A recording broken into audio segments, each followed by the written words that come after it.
जानाति पूर्वम् यो वै वेदांश्च प्रहिणोति तस्मै तम्हदेवमात्मबुद्धिप्रकाशम् मुमुक्षुर्वै शरणमहं प्रपद्ये। ॐ शान्ति शान्ति शान्तिः। ॐ नमो ब्रह्मादिभ्यो ब्रह्मविद्यासम्प्रदायकर्तृभ्यो वंशर्षिभ्यो महद्भ्यो नमो गुरुभ्यः। सर्वोपप्लवरहितः प्रज्ञानघनः प्रत्यगर्थो ब्रह्मैवाहमस्मि ब्रह्मैवाहमस्मि।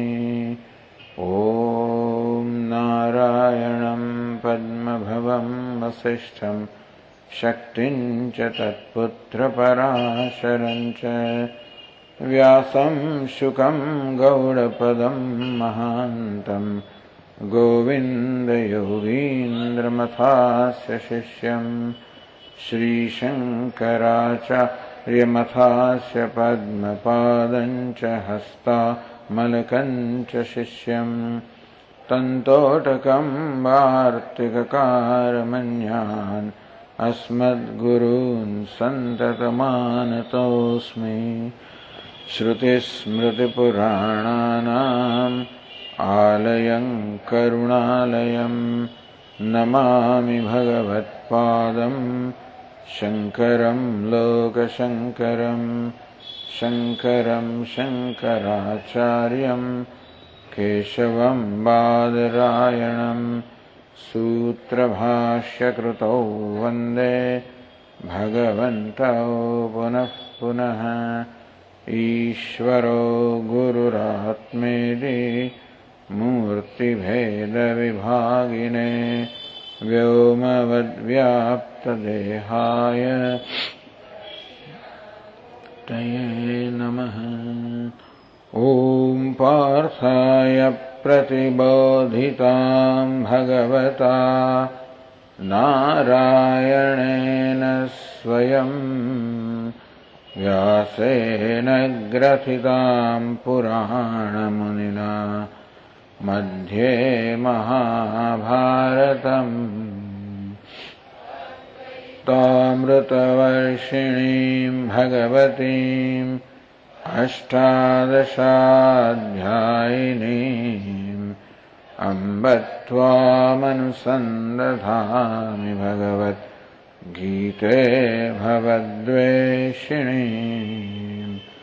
यं ब्रह्मा वरुणेन्द्ररुद्रमरुतः स्तुन्वन्ति दिव्यैस्तवैः वेदैः साङ्गपदक्रमोपनिषदैः गायन्ति यं सामगाः। ध्यानावस्थिततद्गतेन मनसा पश्यन्ति यं योगिनः यस्यान्तन्न विदुःसुरगणाः देवाय तस्मै नमः।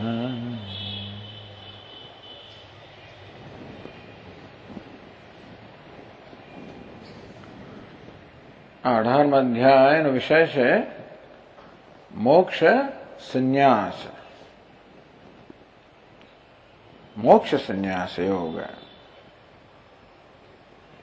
સંન્યાસ રૂપી મોક્ષ એમ કહેવાય. મોક્ષ સંન્યાસ એટલે સંન્યાસ રૂપી મોક્ષ. સંન્યાસ એનું લક્ષણ છે એવો મોક્ષ. એટલે ભગવાન આ સંન્યાસ અને મોક્ષને સરખા જ ગણે છે. સંન્યાસ એટલે જ મોક્ષ. જો સાચા અર્થમાં આપણે સંન્યાસ પ્રાપ્ત કર્યો હોય તો આપણે મુક્ત છીએ, અથવા તો જેટલે અંશે આપણે સંન્યાસ પ્રાપ્ત કર્યો હોય એટલે અંશે મુક્ત છે. એ જાતનો બોધ ભગવાન ભગવદ્ ગીતામાં આપી રહ્યા છે.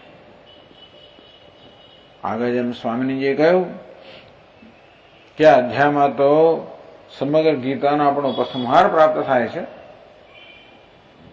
સમગ્ર ગીતાને સંક્ષેપમાં ભગવાન વળી પાછી આપણને અહીંયા કહે છે. અને ગીતા સ્વયં બધા ઉપનિષદોનો નિચોડ છે. સર્વોપનિષદો ગાવઃ દોગ્ધા ગોપાલ નંદન.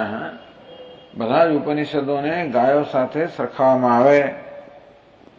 અને ભગવાન કૃષ્ણ તો એક કુશળ ગોપાળ છે. તો ભગવાન કૃષ્ણે આ ઉપનિષદો રૂપી ગાયોમાંથી આ ભગવદ્ ગીતા રૂપી દૂધ દોહેલું છે. અને તેથી ભગવદ્ ગીતા એ બધા ઉપનિષદોનો નિચોડ છે. એ બધા ઉપનિષદોમાં એમ ના માનવું કે ભગવદ્ ગીતામાં ભગવાન કે જુદો ઉપદેશ આપી રહ્યા છે. એટલા માટે કહેવામાં આવે છે કે ભગવદ્ ગીતામાં કે ભગવદ્ ગીતા દ્વારા ભગવાન કોઈ નવો સંપ્રદાય શરૂ કરી રહ્યા હોય, નવો ઉપદેશ આપી રહ્યા હોય એવું માનવું નહીં. એ સ્પષ્ટ કરવા માટે ચોથા અધ્યાયમાં ભગવાને કહ્યું, ઇમમ વિવસ્વતે યોગમ પ્રોક્તવાન અહમ અવ્યયમ. હે અર્જુન, મેં સૃષ્ટિના પ્રારંભમાં આ જ ઉપદેશ વિવસ્વાનને, સૂર્યને પ્રદાન કર્યો. વિવસ્વાને વળી તે પોતાના પુત્ર મનુને, અને મનુએ પોતાના પુત્ર ઇક્ષ્વાકુને. એવમ પરંપરા પ્રાપ્તમ. આ પ્રકારે હે અર્જુન, આ ઉપદેશ આપણે પરંપરાથી પ્રાપ્ત થાય છે. એ રાજર્ષિઓ પાસે હતો ને રાજાઓ અને ઋષિઓ પાસે આ જ્ઞાન હતું અને છે. આજે રણ મેદાનમાં ભગવાને સ્વયં અર્જુનનો ઉપદેશ કરવાની જરૂર એટલા માટે પડી તો દીર્ઘકાળમાં ધીમે ધીમે આ સંપ્રદાય વિચ્છિન્ન થઈ ગયો, નષ્ટપ્રાય થઈ ગયો. કારણ કે આ ઉપદેશને ઝીલવા માટે, એનો ખરો લાભ લેવા માટે જે પ્રકારની યોગ્યતા જોઈએ, જે પ્રકારનું અધિકારીત્વ જોઈએ એ લોકો ગુમાવી બેઠા હતા. જાણે કે જીવનમાં ધર્મનું આચરણ જોઈએ, ઇન્દ્રિય સંયમ જોઈએ, કંઈક વેઠવાની, સહન કરવાની તૈયારી જોઈએ. આ બધું હોય, એવી જાતની એક આંતરિક શક્તિ આપણામાં હોય, આધ્યાત્મિક શક્તિ આપણે પ્રાપ્ત કરી હોય, તો જ પછી આ ઉપદેશ આપણે પ્રાપ્ત કરી શકીએ, એને ઝીલી શકીએ, એને પચાવી શકીએ. જેવી રીતે એમ કહેવાય છે કે સિંહણનું દૂધ તો સુવર્ણના પાત્રમાં જ ટકી શકે, તેવી રીતે આ ઉપદેશ પણ કોઈ અધિકારીમાં જ ટકી શકે. એ બધા અધિકારીઓ ધીમે ધીમે લુપ્ત થવા માંડ્યા. તેથી ભગવાને જોયું કે આ ઉપદેશ પણ જાણે કે સમાજમાંથી લુપ્ત થઈ ગયો છે. પરંતુ આ જ્ઞાન વગર તો મનુષ્યનો ઉદ્ધાર નથી. અજ્ઞાનને કારણે જીવનમાં દુઃખ છે. ગીતામાં અને ઉપનિષદોમાં, વેદાંતમાં આ વસ્તુને બહુ વિશદ નિરૂપણ કરવામાં આવે છે કે આપણા જીવનમાં દુઃખનું, શોકનું એકમાત્ર કારણ છે અજ્ઞાન. આપણા પોતાના વિશેનું જ અજ્ઞાન, આત્મા વિશેનું અજ્ઞાન. એ અજ્ઞાન વળી આપણામાં આપણા પોતાના વિશે જ અનેક પ્રકારના ખોટા ખ્યાલ પણ ઉત્પન્ન કરે છે, ભ્રમ ઉત્પન્ન કરે છે. આમ આપણે આપણા પોતાના વિશે જ એક અત્યંત ખોટી કે વિકૃત દૃષ્ટિ ધરાવીએ છીએ. ટૂંકમાં આપણા પોતાના વિશે જ અનેક પ્રકારના ખોટા ખ્યાલ સેવીએ છીએ, જેને કારણે આપણે જગત વિશે પણ અનેક ખોટા ખ્યાલ સેવીએ છીએ. આ બધા ખોટા ખ્યાલ જ બધા દુઃખના મૂળમાં છે. ખ્યાલ સ્વયં કે દુઃખ નથી આપતો, પરંતુ બધા દુઃખના, શોકના મૂળમાં તો આ બધા ખોટા ખ્યાલ કહો કે ભ્રમ જ છે. અને તેથી આપણા આ ભ્રમને નિવૃત્ત કરવા, આપણને ભ્રમથી, ખોટા ખ્યાલોથી મુક્ત કરવા, અને રીતે શોકથી, વિષાદથી, દુઃખમાંથી આપણને મુક્ત કરવા એ ભગવદ્ ગીતાનો મુખ્ય ઉદ્દેશ છે, મુખ્ય પ્રયોજન છે. એટલા જ માટે ગીતાનો પ્રારંભ પણ વિષાદથી જ થયો. અર્જુન વિષાદ યોગ, એવું જણાય છે કે ભગવાને આ ક્ષણની, ભગવાન જાણે કે આ ક્ષણની રાહ જોતા હોય કે અર્જુનના મનમાં વિષાદ છવાઈ જાય. એના મનમાં વિષાદ છવાય એ માટે પોતે કોઈક રીતે જરા નિમિત્ત પણ બન્યા. ઉવાચ પાર્થ પશ્યતાન સમવેતાન કુરુનિતિ. ભગવાને અર્જુન કહ્યું, હે અર્જુન, અહીં બધા એકત્રિત થયેલા કુરુઓને તું જો. અને એટલા જ માટે અર્જુને જાણે કે સૂચના આપતા હોય કે બધા કુરુઓ તારા સગાવાલાઓ ભેગા થશે એમને તું જો. અને અર્જુને રણ મેદાનમાં પોતાના સ્વજનોના બધાના દર્શન, સગાવાલાઓના દર્શન કર્યા. અને એટલા જ માટે મોહિત થઈ ગયો કે અરે આ બધાનું મૃત્યુ થશે, આ સ્વજનોની હત્યા કરનાર હું બનીશ.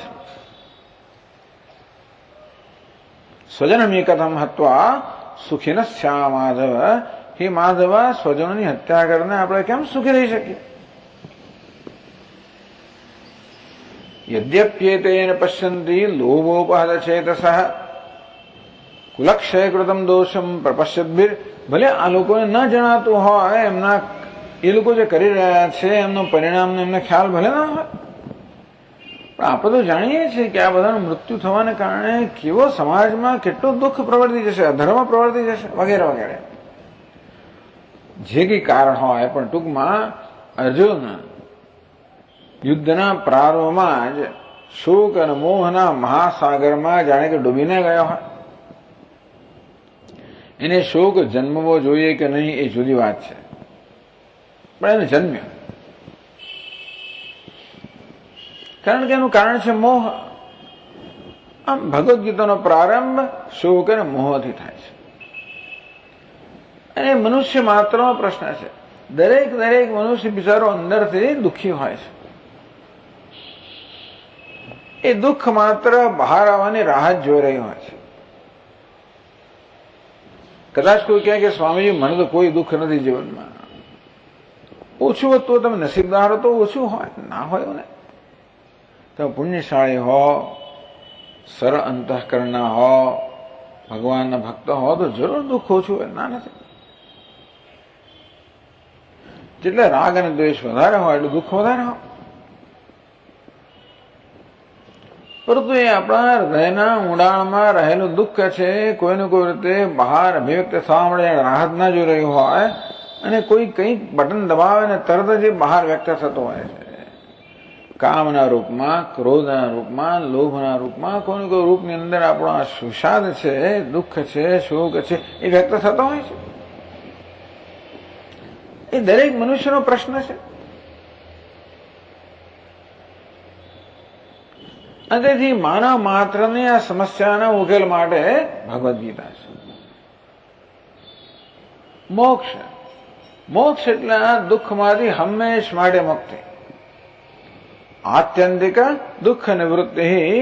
દુઃખમાંથી એટલે શોકમાંથી, વિષાદમાંથી હંમેશ માટે નિવૃત્તિ, એનું નામ મોક્ષ, જે પ્રત્યેક મનુષ્ય ઈચ્છી રહ્યો છે. કારણ કે આપણને જીવનમાં દુઃખ ક્યારેય અને કોઈ પણ રીતે સ્વીકાર્ય છે જ નહીં. કોઈ પણ રીતે આપણે દુઃખ તો ન જ ઈચ્છીએ. દરેક મનુષ્ય સતત જ્યારે પણ આપણે દુઃખથી સભાન બનીએ કે તરત એમાંથી મુક્ત થવા માટે આપણે પ્રયત્નશીલ બની જ જઈએ છીએ. અને તેથી પ્રત્યેક મનુષ્ય અને પ્રત્યેક પ્રાણી દુઃખમાંથી મુક્તિ ઈચ્છવી જ જોઈએ. એનું કારણ પણ સરળ છે. દુઃખ તો આપણા સ્વભાવની વિરુદ્ધની વસ્તુ છે. સુખ આપણો સ્વભાવ છે, આનંદ આપણો સ્વભાવ છે. એટલે મોક્ષનો અર્થ માત્ર દુઃખની નિવૃત્તિ નહીં, પરંતુ આનંદની પ્રાપ્તિ. એ આનંદ કઈ જુદો પ્રાપ્ત કરવાનો નથી. દુઃખ દૂર થાય એટલે આપોઆપ જ આનંદ અભિવ્યક્ત થાય છે. જેવી રીતે સૂર્ય દેવતા પ્રકાશમાન હોય, વાદળને કારણે એ પ્રકાશનો આપણો અનુભવ ના થતો હોય, તો વાદળ રૂપી આવરણ દૂર થતા આપોઆપ જ જેમ સૂર્યના પ્રકાશનો અનુભવ થાય, તેવી રીતના દુઃખ શોક કે વિષાદ રૂપી વાદળ દૂર થતા આપોઆપ જ આપણને આનંદનો અનુભવ થાય છે. એ દુઃખની નિવૃત્તિ અને આનંદની પ્રાપ્તિ આ બંને એક સાથે જ છે. એટલે જ મોક્ષની વ્યાખ્યા કરવામાં આવે આત્યંતિક દુઃખ નિવૃત્તિ નિરતિશ સુખ અવાપ્તિ, દુઃખની હંમેશ માટે મુક્તિ અને અનંત સુખની હંમેશ માટે પ્રાપ્તિ. મોક્ષ, આ મોક્ષ જ ભગવદ્ ગીતાનો મુખ્ય વિષય છે. ભગવદ્ ગીતા મોક્ષ શાસ્ત્ર છે. શોકમાંથી મનુષ્યને નિવૃત્ત કરવો એ જ ભગવદ્ ગીતાનું મુખ્ય પ્રયોજન છે. કે માણસ એક જ વસ્તુ ઈચ્છે છે. સ્વામીજી, આપણે ધંધો તો કરીએ છીએ, સવારથી સાંજ સુધી મજૂરી કરીએ છીએ, કંઈક પૈસા પણ કમાઈએ છીએ, બહુ થાય છે ખરું, પણ કંઈ સંતોષ જન્મતો નથી. આ 45-50 વર્ષના થયા પછી વિચાર આવે કે આ બધું આપણે કરીએ છીએ ખરા, પણ શેના માટે કરીએ છીએ? શરૂમાં એમ લાગે ચાલો ભાઈ નવા રેસ્ટોરન્ટમાં જઈએ, નવા આઈમેક્સમાં જઈએ, નવા સિનેમા જોઈએ, વિદેશ પણ જઈ આવીએ, જે શક્ય બધા મનોરંજન સાધન એ બધાને ભોગવી લઈએ. મુકાય ત્યાં સુધી મનમાં એવી આશા હોય છે કે પછી આપણા જીવનમાં આવું જ રહેશે. પછી શું? આ તો મારો પ્રશ્ન નથી, આ તો વ્યવહારિક પ્રશ્ન છે. આ સંસારની અંદર મધ્યમાં રહેલા કોઈક દ્વારા થયેલો આ પ્રશ્ન કે પછી શું સ્વામી? એમ લાગે છે કે બધું બહુ બોર થઈ જવાય છે. રોજ આની એકને એક જ વસ્તુ કરીને કંટાળો આવે છે. સવારથી સાંજ મહેનત કર્યા કરી, પણ પછી શું? હવે એની જ વસ્તુઓ કરવામાં કે આનંદ પણ નથી આવતો. એને નવું આપણને જોઈએ, ક્યાંથી નવી વસ્તુ લાવવી, કેવી નવી વાનગીઓ લાવવી, કયા નવા સિનેમા લાવવા, કઈ નવી વસ્તુઓ લાવવી, શું કરવું આ બધું? આમ માણસ 45-50 વર્ષનો થાય એટલે એને ખ્યાલ આવે છે કે આ સુખ તો કોઈ બહારના વિશ્વમાંથી મળતું હોય એવું નથી કે નથી મળતું. જે મળે છે કેવું છે તો કે એ બહુ લાંબુ ટકતું નથી અને એમાંથી આપણો રસ પણ ઉડી જાય છે. આમ જગતના વિષયો આપણને કઈ જાજો કે ટકાઉ સંતોષ આપવા શક્તિમાન નથી. એટલી તો માણસને સમજ પડે છે. માણસ માત્ર ગાળો છો અને આંધળો છો અને એવી તો ભાગ્યા દોડ્યા જ કરતો હોય ગાળાની જેમ, તો કદાચ વિચાર ના કરે, પણ આમ સામાન્ય માણસ આટલી સમજ તો પડે જ. આને જ અંગ્રેજીની અંદર મિડ એજ ક્રાઇસિસ કહે છે. મિડ એજ ક્રાઇસિસ, મિડલ એજ, આપણે જયારે જીવનની મધ્યમાં પહોંચીએ ત્યારે આવી ક્રાઇસિસ જન્મે. ક્રાઇસિસ જન્મે એટલે મનની અંદર આ પ્રકારની એક તાકીદ જન્મે કે અરે શું થઈ રહ્યું છે, આ બધું ક્યાં જઈ રહ્યા છે, શું કરી રહ્યા છે, અત્યારે શું કર્યું કે સર્વાયુ લેવામાં આવે જીવનનો, અને ક્યારેક મહાન નિરાશા વ્યાપી જાય કે આપણે તો કંઈ કર્યું જ નથી લાગતું, જીવનમાં કોઈ સફળતા પ્રાપ્ત કરી નથી. આમ તો જોવા જઈએ તો આમ ધન સંપત્તિ વગેરે પ્રાપ્તિની દ્રષ્ટિએ જોવા જઈએ તો સફળતા મળી છે, નથી મળે એમ નહીં, પણ અંદરથી સફળતા લાગતા નથી સ્વામીજી, અંદર સંતોષ નથી જન્મતો. અનુનામાં શોક, અંદરનો એક અસંતોષ, અંદરનો એક અજંપો, અંદરનો એક અભાવ, આ જ બધું શોક વિષાદ છે. અને દુનિયાની કોઈ પણ વસ્તુ આપણને આ શોક કે વિષાદમાંથી મુક્ત કરવા માટે શક્તિમાન નથી, કે એ વસ્તુઓને ઉપયોગ નથી, એમાં કોઈનો વાંક નથી, એ વસ્તુ માટે સર્જાય જ નથી. ભગવદ્ ગીતા વેદાંત શાસ્ત્ર કહે છે કે નિરાશ થવાની કોઈ જરૂર જ નથી. આ થાય સારું છે. અર્જુનને આવી ક્રાઇસિસ થઈ ને, મિડ એજ ક્રાઇસિસ, અર્જુન પણ આ પ્રકારની એના જીવનની અંદર પણ એક તાકીદ જન્મી કે ભગવાનનું શું કરવું હોય. કાર્પણ્ય દોષોપહત સ્વભાવ પૃચ્છામિ ત્વામ ધર્મ સંમૂઢ ચેતા. એ ભગવાન મને એમ લાગે છે કે અત્યાર સુધી મેં ખરેખર મારી બુદ્ધિનો ઉપયોગ બરોબર કર્યો નથી. જે હેતુથી મને બુદ્ધિ આપવામાં આવે એ હેતુ માટે મેં એનો ઉપયોગ નથી કર્યો. બે અનેક વસ્તુઓમાં મેં બુદ્ધિનો ઉપયોગ કર્યો છે ખરો, પણ જે માટે બુદ્ધિ છે કે જીવનનું કલ્યાણ થવું જોઈએ એ માટેનો ઉપયોગ થયો નથી. પૃચ્છામિ ત્વામ ધર્મ સંમૂઢ ચેતા. આ શોકને કારણે મારાનો મોહ વ્યાપી ગયો છે. આ સંજોગોમાં શું કરવું એ પણ હું સમજી શકતો નથી. યશ્રેયસ્યાદ નિશ્ચિતમ બ્રૂહિતન મેં જીવનમાં ઘણું બધું મેળવ્યું છે, પણ કશી વસ્તુ મને નિશ્ચિત શ્રેય હંમેશ માટેનું સુખ નથી આપ્યું. દરેક વસ્તુ કદાચ કંઈક સુખ લઈને આવતી હશે, પણ જોડે કંઈક દુઃખ પણ લાવતી હોય છે. કશી વસ્તુ મફત નથી મળતી. દરેક ઉકેલ પોતાની સાથે કોઈનો કોઈ પ્રશ્ન લઈને આવતો હોય છે. દરેક સુખ પોતાની સાથે કંઈ ને કંઈક બોજ લઈને આવતો હોય છે. ટૂંકમાં દરેક વસ્તુ માટે કઈ કિંમત ચૂકવવી પડતી હોય છે. અને ખરેખર જીવનું સર્વૈયું કાઢીએ ત્યારે લાગે કે વધારે જે કિંમત ચૂકવવી પડે છે એ પેલા લાભ કરતા વધારે છે.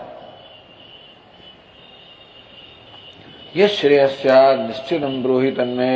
હે ભગવાન, જેનાથી મને નિશ્ચિત શ્રેયસ પ્રાપ્ત થાય, નિશ્ચિત સુખ પ્રાપ્ત થાય, હંમેશ માટેની મુક્તિ પ્રાપ્ત થાય, એનો મને ઉપાય બતાવો, એને પણ મને ઉપદેશ કરો. અને મને ખબર છે ભગવાન કે ઉપદેશ કોઈ ગમે તેને ન થઈ શકે, આ તો શિષ્યને જ થઈ શકે. કારણ કે જ્યાં સુધી આ વિષય પૂછવામાં ન આવે ત્યાં સુધી ઉપદેશ ન થાય. માટે ભગવાન આપનો શિષ્ય બનો છો. શિષ્યસ્તેહમ સાધિમામ ત્વામ પ્રબંધમ. ભગવાન આપનો શિષ્ય છું. અને મને ખબર છે કે શિષ્ય તો જ બને જયારે શિષ્ય ગુરુને શરણાગત બને. ત્વામ પ્રપન્નમ. હું આપને શરણાગત થયેલો છું. બધી શરતો અર્જુન સ્વીકારી લે છે. આ રીતે વિષાદથી, શોકથી, મોહથી ભગવદ્ ગીતાનો પ્રારંભ થાય છે. અને ભગવાન ભગવદ્ ગીતાના ઉપદેશના અંતમાં કહે છે મા શુચ. અર્જુન તું શોક ના કરીશ, અર્થાત શોક કરવાનું કારણ નથી. ભગવદ ઉપદેશનો આરંભ પણ રીતે થાય છે. અશોચાન અન્વશોચસ્ત્વમ.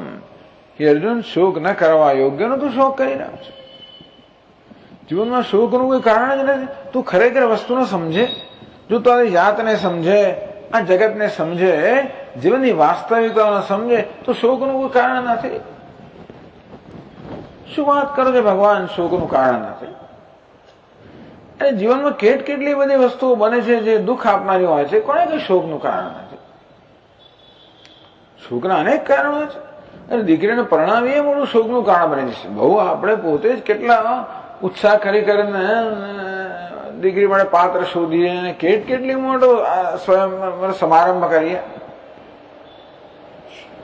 પણ જયારે પછી પોતાના સાસરે જઈ રહ્યો ત્યારે જે ચોધારા આંસુ, માની વાત તો જો બાપની આંખમાંથી પણ પડવા માંડે. દુઃખ, વિયોગનું દુઃખ. અને જમાઈ જો કોઈ એવો તેવો મળી ગયો તો સંયોગનું દુઃખ.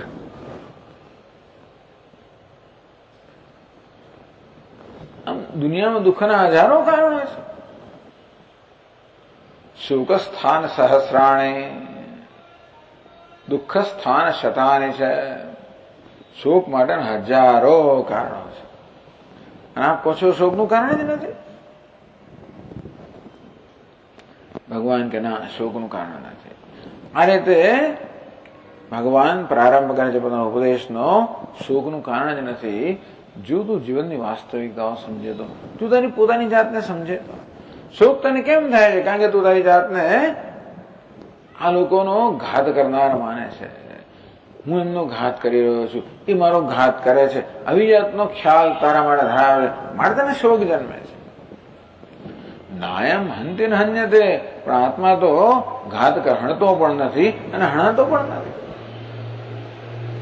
ધારો કે એ પ્રકારનું આપણે જ્ઞાન થાય. 18મા અધ્યાયમાં જ કહેવામાં આવશે યસ્ય નાહંકૃતો ભાવ બુદ્ધિર યસ્ય નિલિપ્યતે હત્વાપી સૈમાન લોકાન ન હંતિ ન નિબધ્યતે. યસ્ય નાહંકૃતો ભાવ, જે અહંકારના ભાવમાંથી, અહંકારમાંથી મુક્ત થઈ જાય છે. હું એક વ્યક્તિ છું, હું એક અલ્પ કે મર્યાદિત વ્યક્તિ છું,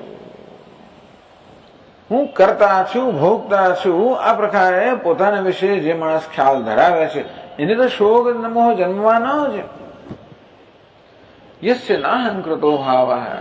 પણ જેને આ પ્રકારનું જ્ઞાન જન્મે કે કર્મ કરવાનું નથી, કર્મ તો મારી સન્નિધિમાં થઈ રહ્યો છે, હું તો કંઈ કરતો નથી, હું નિર્વિકાર છું, નિરાકાર છું, નિત્ય શુદ્ધ છું, મુક્ત છું, હું તો શુદ્ધ ચૈતન્ય સ્વરૂપ છું. આ શરીર કે મારું સ્વરૂપ નથી, એ તો આ ચૈતન્યને અભિવ્યક્ત થવા માટેનું સ્થાન છે.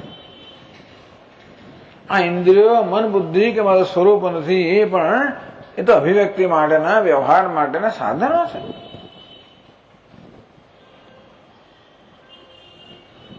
તો આ દેહની અંદર રહેલો આ ઇન્દ્રિયો અને મન બુદ્ધિ રૂપી સાધનોનો ઉપયોગ કરનાર વાસ્તવમાં હું તો શુદ્ધ ચૈતન્ય છું. ઉપયોગ કરનાર એ વાત પણ બરોબર નથી. વાસ્તવમાં તો મારી સન્નિધિમાં જ આ સર્વ થઈ રહ્યો છે. સર્વને ચેતનતા પ્રદાન કરનારું છું, સર્વને પ્રકાશ પ્રદાન કરનારું છું, સર્વને સત્તા સ્ફૂર્તિ પ્રદાન કરનારું છું. જે કાંઈ છે એ મારે કારણે છે, જે કંઈ ભાષે છે મારે કારણે છે. આવી જાતનું જયારે મને મારા વિશે જ્ઞાન થાય કે હું તો અનંત છું, પૂર્ણ છું, અને જગતમાં કોઈ મારો દુશ્મન નથી કે કોઈ મને ઈજા પહોંચાડી શકે એમ છે જ નહીં. આ શરીરને કદાચ ઈજા જરૂર થાય, પરંતુ ચૈતન્ય તો કોઈ ઈજા શક્ય જ નથી. જેવી કે આ ઘડા, ઘડો તો તૂટી જાય, પણ ઘડામાં આકાશ એ ક્યારે તૂટવાનું નથી. જ્યાં સુધી આ ઘટ આકાશ પોતાને ઘડો માને ત્યાં સુધી તૂટવા ફૂટવાનો ભય હંમેશા લાગ્યા કરે. પણ એને જયારે જ્ઞાન થાય કે તો આકાશ છું, તો ઘડાના તૂટવા ફૂટવાથી હું તૂટવા ફૂટવાનું નથી, તો એ પ્રકારના ભયમાંથી મુક્ત થઈ જાય. ભયનું કારણ હોય ને ભય જન્મે એમાં ખોટું નથી, દુઃખનું કારણ હોય ને દુઃખ જન્મે એમાં ખોટું નથી. એ વેદાંત નથી કહેતું કે ભાઈ તમને ભૂખ લાગવી જ ના જોઈએ, એવું નથી કહેતો. ભાઈ ભૂખનું કારણ છે તો ભૂખ લાગે. તરસ ના લાગવી એમ નથી, તરસનું કારણ છે પણ તરસ લાગે. તો ક્યાં ભૂખ લાગે છે અને ક્યાં તરસ લાગે છે એ સમજવું પણ આવશ્યક છે કે ભૂખ અને તરસ તો શરીરના ધર્મ છે. હું ભૂખ્યો છું, હું તરસ્યો છું, એ તો જાણે મારા વિશેના ભ્રમ ખ્યાલ છે. ભૂખ તરસ છે એની ના નથી, ક્યાં છે? શરીરમાં છે. જન્મ મૃત્યુ પણ છે, ક્યાં છે? દેહમાં છે. તો દેહના જન્મને કારણે મારો જન્મ છે, દેહના મૃત્યુને કારણે મારું મૃત્યુ છે. આ હું આત્મા વિશેનો ખોટો ખ્યાલ છે. આમ આપણને ભગવદ્ ગીતા વિવેક શીખવાડે છે, આત્મ અનાત્મ વિવેક શીખવે છે. એ બધું 18 અધ્યાયમાં આવશે જ. પણ આ ભગવદ્ ગીતાનો ઉપદેશ કઈ રીતે મનુષ્યને શોકમાંથી મોહમાંથી મુક્ત કરવા માટે છે. મારો જન્મ હોય તો મને ભય હોવાનો જ, કારણ કે જાતસ્ય હિ ધ્રુવ મૃત્યુ, જેનો જન્મ છે ને મૃત્યુ થવાનું જે છે, શંકા જ નથી. તેથી મારી જાતને હું જન્મ ધરાવનાર માનતો હોઉં તો મારું મૃત્યુ થવાનું છે, અને મૃત્યુથી ભય થાય એ સ્વાભાવિક છે. અને મૃત્યુ તો કોઈને ગમે નહીં છે.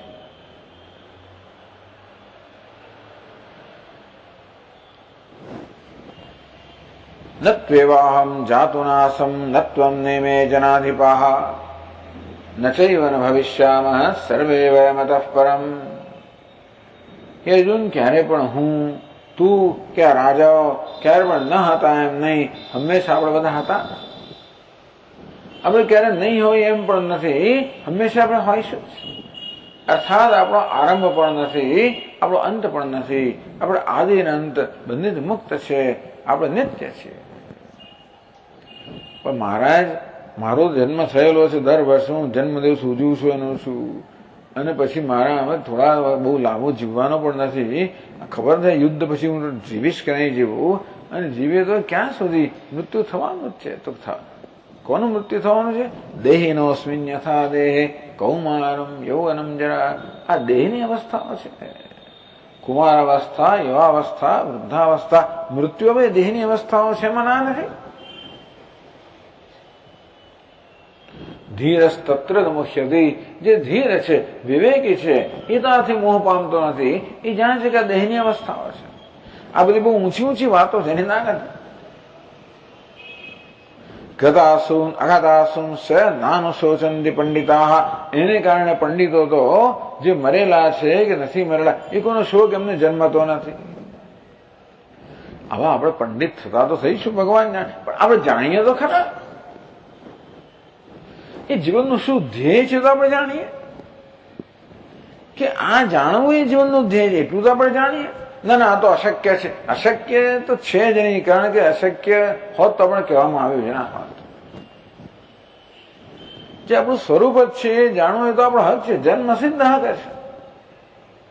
એ હકને પ્રાપ્ત કરવો, હક વાળા બનવું, એ પ્રયત્ન આપણે કરવાના છે. હમણાં આપણે કહેવામાં આવ્યું ને કે આ જીવનમાં જ આપણે જ્ઞાન થઈ ગયું તો બરોબર છે. યહ ચેદ વેદિત અથ સત્યમસ્તિ, આપણા મનુષ્ય દેહમાં છીએ અને આ જ્ઞાન પ્રાપ્ત થાય તો દેહ સાર્થક થયો. ચલો, પણ આપણા મનમાં એકવાર જ્ઞાન હોય કે આ વસ્તુ છે, આત્મા ખરેખર નિત્ય મુક્ત છે, અને જાણવું માત્ર એ મહાન, એ જ મુખ્ય પુરુષાર્થ છે. એટલે એ ઉપદેશ ભગવદ્ ગીતાનો મુખ્ય વિષય છે, જેની આપણને વિશદ ચર્ચા 18મા અધ્યાયમાં પ્રાપ્ત થશે. એ પણ હકીકત છે કે આપણને એવું કહેવા છતાં પણ જ્ઞાન જન્મતું નથી, એ પણ એક હકીકત છે. કોઈ કારણસર આપણને આવી સરસ વસ્તુ કે તો પણ આપણને કઈ થતું નથી. બાકી તો શું થવું જોઈએ? શું વાત કરો છો? હું અજન્મા છું, અનાદિ છું, અજન્મા છું, નિત્ય મુક્ત છું, મારે નાચવો જોઈએ. જીવનમાં કઈ રહેવાનું, કઈ કરવાનું રહેતું જ નથી. એ તદ્બુદ્ધ્વા બુદ્ધિમાન સ્યાત કૃતકૃત્યસ્ય ભારત, આ જ્ઞાન પ્રાપ્ત કરીને મનુષ્ય સાચા અર્થમાં બુદ્ધિમાન બને, કૃતકૃત્ય બને, બધી જ વસ્તુ થઈ ગઈ. એવું થતું નથી. કેમ થતું નથી? કારણ કે આ જ્ઞાન ને ઝીલવા માટે, એને પચાવવા માટે, એને આત્મસાત કરવા માટે હજી આપણું મન તૈયાર નથી. એ પણ એક હકીકત છે. એટલા જ માટે ઘણી વાર આપણે આનાથી નાસીપાસ થઈ કે આ તો બધી વાતો જ છે, આ તો કઈ થાય વાય નહીં. પણ આ વાતો છે એમ તો ન જ કહેવાય. હું એક સરળ કારણ તમને કહું કે ભાઈ આપણને ગમે છે શું? આપણા સુખ ગમે છે કે દુઃખ ગમે છે? સુખ ગમે છે. દુઃખ આપણને ક્યારે પણ સ્વીકાર્ય હોય જ નહીં. આપણને મુક્તિ ગમે કે બંધન ગમે? સ્વતંત્રતા ગમે કે પરતંત્રતા ગમે? તો સ્વતંત્રતા ગમે, મુક્તિ ગમે. કોઈ બંધન ના ગમે, પરતંત્રતા ના ગમે, અસહાયતા ના જ ગમે. તમને મૂર્ખતા ગમે કે ડાપણ ગમે? મૂર્ખતા કોઈને ના ગમે, ડાપણ જ ગમે. તો સાદો સીધો નિયમ તો એ છે કે આપણને જે ગમતો હોય એ જ આપણો સ્વભાવ હોવો જોઈએ. જો મૂર્ખતા આપણો સ્વભાવ હોત તો મૂર્ખ કહે તો આપણે આનંદ થાત કે થેન્ક યુ, તો આપણે લાગ્યું આપણે અભિનંદન આપે એવું લાગ્યું હોત આપણને. પણ કોઈ મૂર્ખ કહે ને હું તો જે બરોબર મારો ચહેરો જોવા જેવો થઈ જાય, બે ના સંભળાય દો એને, તું વળી મને મૂર્ખ કહેનાર કોણ છે? કારણ કે મૂર્ખતા મારો સ્વભાવ નથી એટલે હું સ્વીકારી શકતો નથી. મૃત્યુ મારો સ્વભાવ નથી, મારે સ્વીકારી શકતો નથી. દુઃખ મારો સ્વભાવ નથી, મારે સ્વીકારી શકતો નથી.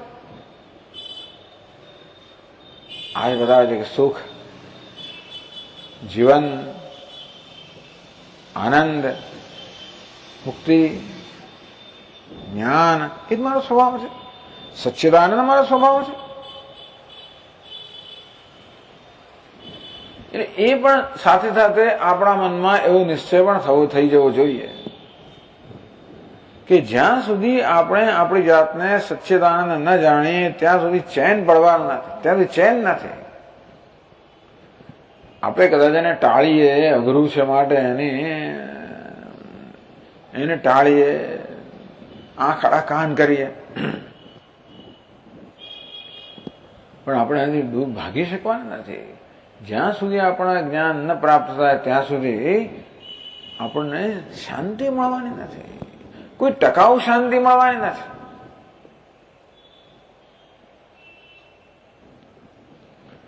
તો બીજી શું જરૂર છે? એક બીજી જરૂર એ છે કે આપણે આપણા મનને તૈયાર કરવાની જરૂર છે. મનની પૂર્વ તૈયારીની જરૂર છે, યોગ્યતાની જરૂર છે, અધિકારીત્વની જરૂર છે, જેથી આપણે આ જ્ઞાન મેળવી શકીએ, એને પચાવી શકીએ, આત્મસાત કરી શકીએ. એને કહેવાય છે અંતઃકરણ શુદ્ધિ, શુદ્ધ અંતઃકરણ. આપણું અંતઃકરણ શુદ્ધ બને, નિર્મળ બને, રાગ દ્વેષથી મુક્ત બને. જે પ્રક્રિયાથી આપણું અંતઃકરણ રાગ દ્વેષથી મુક્ત બને એને યોગ કહેવામાં આવે. અને ભગવાન કર્મનો ઉપયોગ એ રાગ દ્વેષને દૂર કરવા માટે કરે છે, માટે એને કર્મયોગ કહેવામાં આવ્યો. કે સ્વામી તો કરવું શું? હવે જે જીવન આપણે જીવીએ છોડી શકીએ એમ તો છે નહીં. ધંધો કરતા હોઈએ, ફેક્ટરીમાં જતા હોઈએ, નોકરી કરતા હોઈએ, પરિવાર હોય, પત્ની બાળકો બધા હોય, કે છોડીને જવાય તો નહીં. તો હવે એક બાજુ આપણને જીવનની અંદર કોઈ સંતોષ મળતો નથી. આ બધી રોજબરોજની એની રૂટીન વસ્તુ કર્યા જ કરીએ. પછી પેલું બહાર જમવા જવું રૂટીન થઈ ગયું, પછી સિનેમા જવા જવું એ રૂટીન થઈ ગયું, બધું રૂટીન જ થઈ ગયું.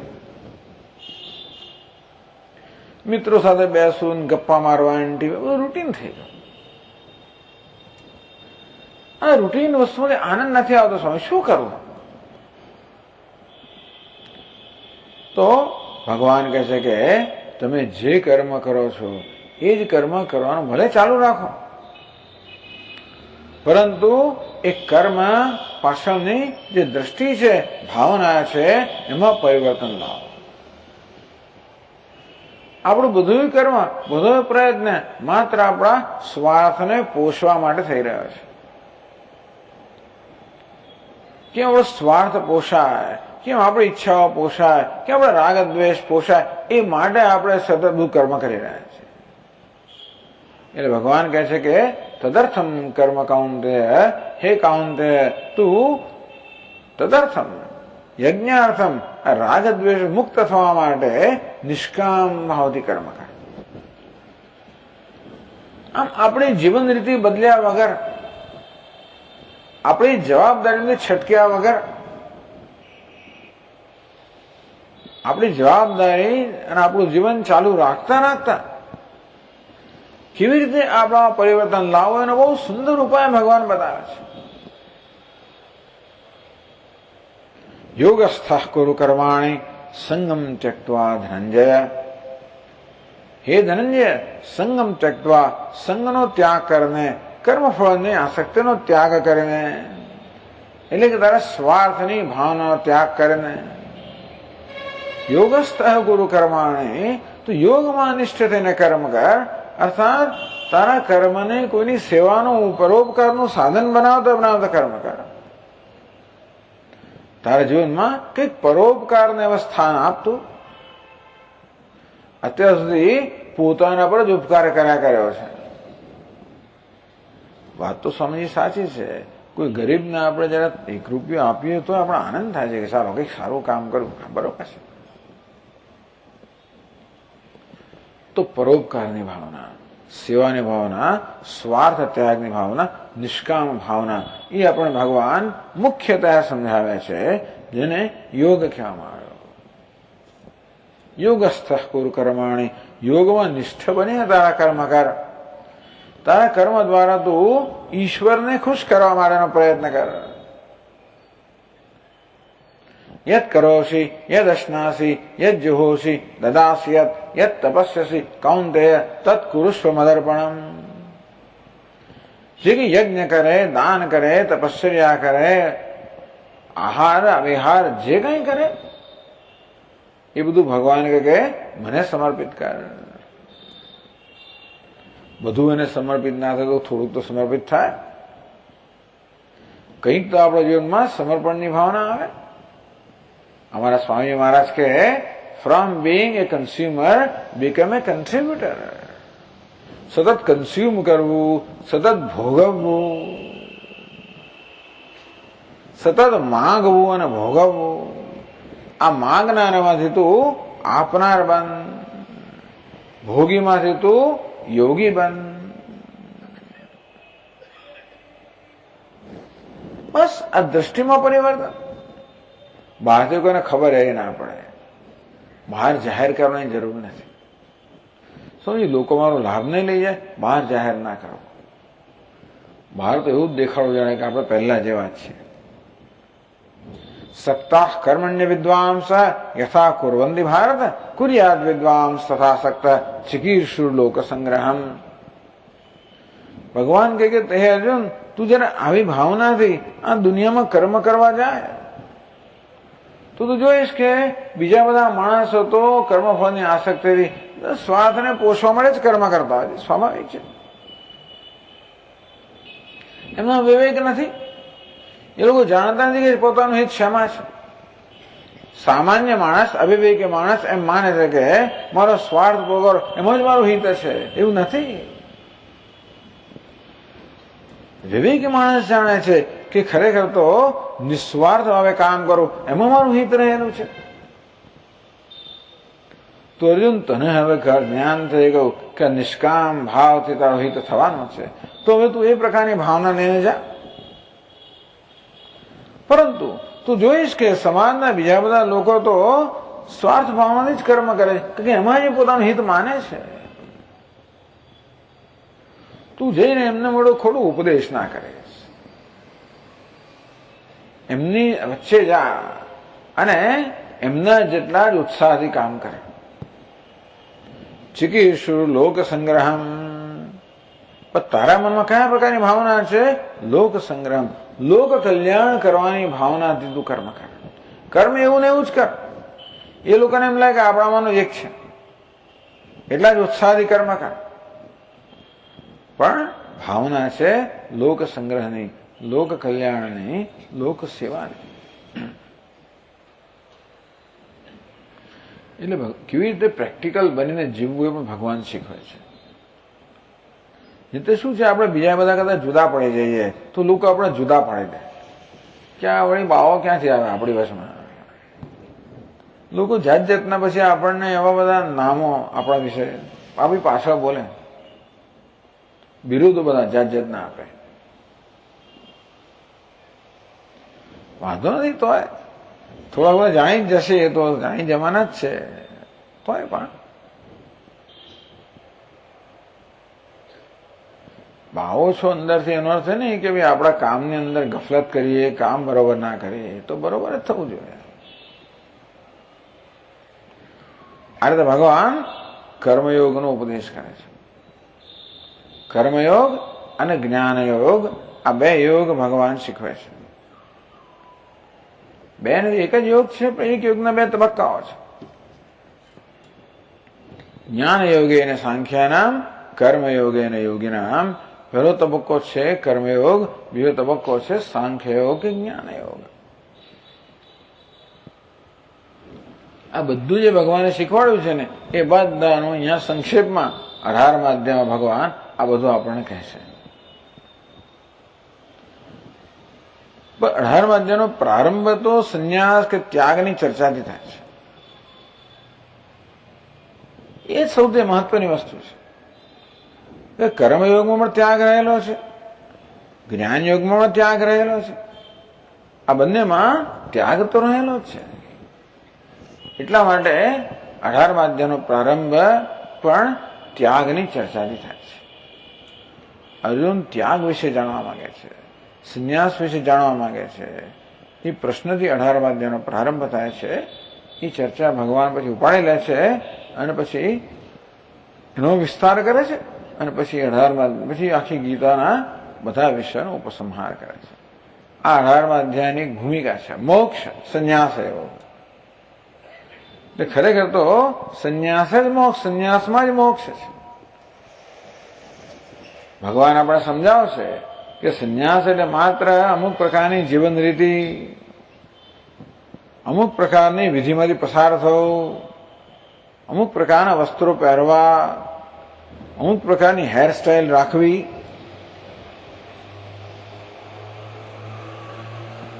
ચાખડીઓ પહેરવી, એ બધું સારું છે, કંઈ ખોટું નથી. પણ એ શું છે? એ બહારના ચિહ્નો છે.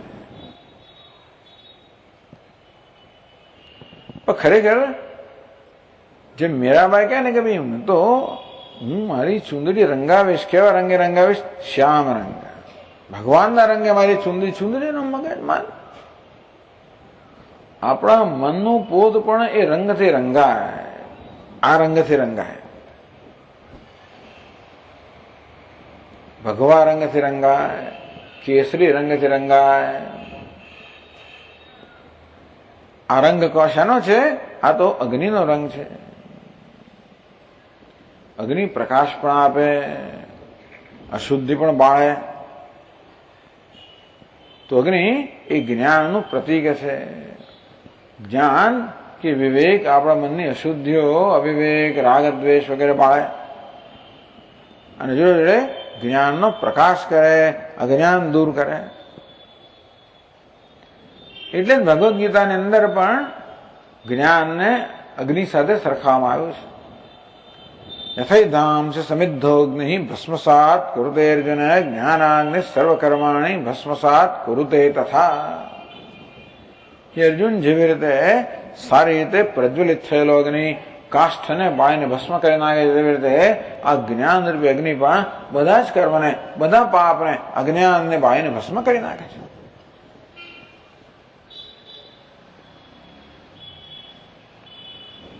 તો અગ્નિનું પ્રતીક છે. અગ્નિ વળી પાછો યજ્ઞ બતાવે છે, ત્યાગ બતાવે છે. યજ્ઞ એટલે ત્યાગ, સમર્પણ. તો આ વસ્તુઓ જે છે એ ત્યાગનું, સમર્પણનું, જ્ઞાનનું નિર્દેશ કરે છે. ટૂંકમાં જેના જીવનમાં ત્યાગ છે. શેનો ત્યાગ છે? ભોગનો ત્યાગ. સર્વ પરિગ્રહ ભોગ ત્યાગ. બધા પ્રકારનો પરિગ્રહ, બધા પ્રકારનો સંગ્રહ અને બધા પ્રકારના વિષયના ભોગનો ત્યાગ,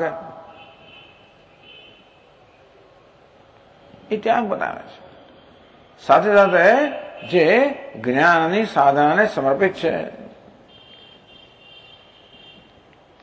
અને વળી પાછું જેણે માથું મુડાવી નાખ્યું છે, બધાએ વાળ દૂર કર્યા છે. વાળ માટે બધાને બહુ આસક્તિ હોય છે, હેરસ્ટાઇલ. જોકે આપણે એક સ્ટાઇલ બની જ ગઈ છે હવે તો. Bold is beautiful. હવે આપણે એક સ્ટાઇલ બની ગયેલા. આપણે હવે શું કરીએ? લોકો આ સ્ટાઇલ પણ રાખે છે. એટલે હવે સ્ટાઇલ બનાવવા માટે તો કઈ બ્યુટી પાર્લરમાં બ્યુટિશિયન પાસે જઈ જઈને કેટલાય પૈસા ખર્ચતા હશે. મારા પણ બ્યુટિશિયન છે, એ લોકો વ્યવસ્થિત કરે છે બધું. પણ આવી રીતે આ માથું મુડાવવાનો હેતુ એક જ છે કે આસક્તિને મુડાવી નાખવી, આસક્તિ દૂર કરવી, આસક્તિનો ત્યાગ. આમ આસક્તિનો ત્યાગ, જ્ઞાનની સાધના, આ બધું આ બહારના ચિહ્નો દ્વારા આ બધાનું સૂચન થાય છે. એટલે સંન્યાસમાં જે ભાવ રહેલો છે કે જ્ઞાનની સાધનાને સમર્પિતતા અને સાથે સાથે બધી આસક્તિનો ત્યાગ, એ પ્રકારના સંન્યાસનો ઉપદેશ તો ભગવાન જરૂર કરે છે. તો ભગવદ્ ગીતામાં ભગવાન સંન્યાસનો મુખ્યત્વે ઉપદેશ કરે છે. આસક્તિનો ત્યાગ અને છેવટે પછી અજ્ઞાનનો ત્યાગ. એ બંને પ્રકારનો સંન્યાસ આપણને અહીંયા ભગવદ્ ગીતામાં પ્રાપ્ત થાય છે અને એની ચર્ચા પણ થાય છે. તો 18મા અધ્યાયના પ્રારંભમાં આપણને આ બધી ચર્ચાઓ મળશે અને પછી બાકીના વિષયોની ચર્ચા આવશે. આ રીતે બહુ સુંદર અધ્યાય છે. આ અધ્યાયનું અધ્યયન કરવાથી આપણને ભગવદ્ ગીતાનું અધ્યયન થઈ જાય આખું, એ પણ એક લાભ છે. તો તો મોક્ષ સંન્યાસ યોગ. કહ્યું તો પણ સંન્યાસ જ મોક્ષ છે. જ્યાં ત્યાગ છે ત્યાં મુક્તિ છે. ત્યાગ એને કે અમૃતત્વમાનસુ. ત્યાગથી જ અમૃતત્વ પ્રાપ્ત થાય, મોક્ષ પ્રાપ્ત થાય, આનંદ પ્રાપ્ત થાય. ત્યાગ કહો કે સંન્યાસ કહો, એમાં જ મુક્તિ છે. મોક્ષ સંન્યાસ યોગ. સંન્યાસ જેનું લક્ષણ છે એવો મોક્ષ એ આ 18મા અધ્યાયનો વિષય છે.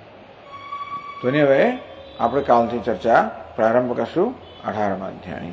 હરિ ઓમ. ઓમ પૂર્ણમદઃ પૂર્ણમિદં પૂર્ણાત પૂર્ણમુદચ્યતે પૂર્ણસ્ય પૂર્ણમાદાય પૂર્ણમેવાવશિષ્યતે. ઓમ શાંતિ શાંતિ શાંતિ. શંકરં શંકરાચાર્યં કેશવં બાદરાયણં સૂત્રભાષ્યકૃતૌ વંદે ભગવन्तौ પુનઃ પુનઃ. ઈશ્વરો ગુરુરાત્મેતિ મૂર્તિભેદવિભાગિને વ્યોમવદ્વ્યાપ્તદેહાય દક્ષિણામૂર્તયે નમઃ. ઓમ શાંતિ શાંતિ શાંતિ. હરિ ઓમ. શ્રી ગુરુભ્યો નમઃ. હરિ ઓમ.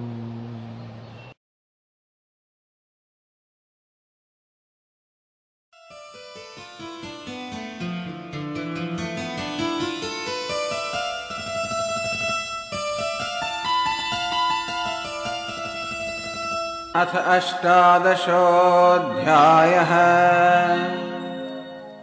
अथ अष्टादशोऽध्यायः. अर्जुन उवाच. अर्जुन उवाच.